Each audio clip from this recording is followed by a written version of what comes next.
महाराष्ट्राचे मुख्यमंत्री अजितदादा पवार यांचे आज सकाळी झालेल्या विमान दुर्घटनेत निधन झाल्याची बातमी समजताच कबनूर गावात शोककळा पसरली।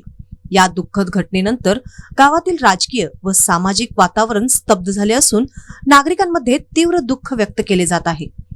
अजितदादा पवार यांच्या अचानक जाण्याच्या वृत्तानंतर कबनूर येथील सर्वपक्षीय कार्यालय, पदाधिकारी व ग्रामस्थ एकत्र आले। यावेळी गावातील प्रमुख चौकात त्यांच्या प्रतिमेस पुष्पहार अर्पण करून भावपूर्ण श्रद्धांजली वाहण्यात आली।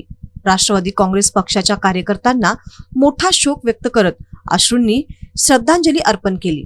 दरम्यान राज्यभर या घटनेचे पडसाद उमटत असून अजितदादा पवार यांच्या निधनामुळे संपूर्ण महाराष्ट्र हादरल्याची भावना व्यक्त केली जात आहे। महाराष्ट्र काँग्रेस पक्षासह राजकीय वर्तुळात दुःखाचे वातावरण आहे। त्यांच्या कार्याची आठवण काढत विविध स्तरातून शोक संवेदना व्यक्त केल्या जात आहेत।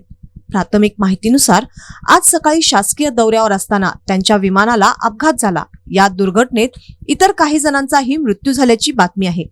घटनेची चौकशी सुरू असून अधिकृत तपशिलांची प्रतीक्षा आहे। अजितदादा पवार यांच्या निधनाने महाराष्ट्राच्या राजकारणात मोठी पोकळीक निर्माण झाल्याची भावना कबनूरमधील नागरिकांनी व्यक्त केली आहे।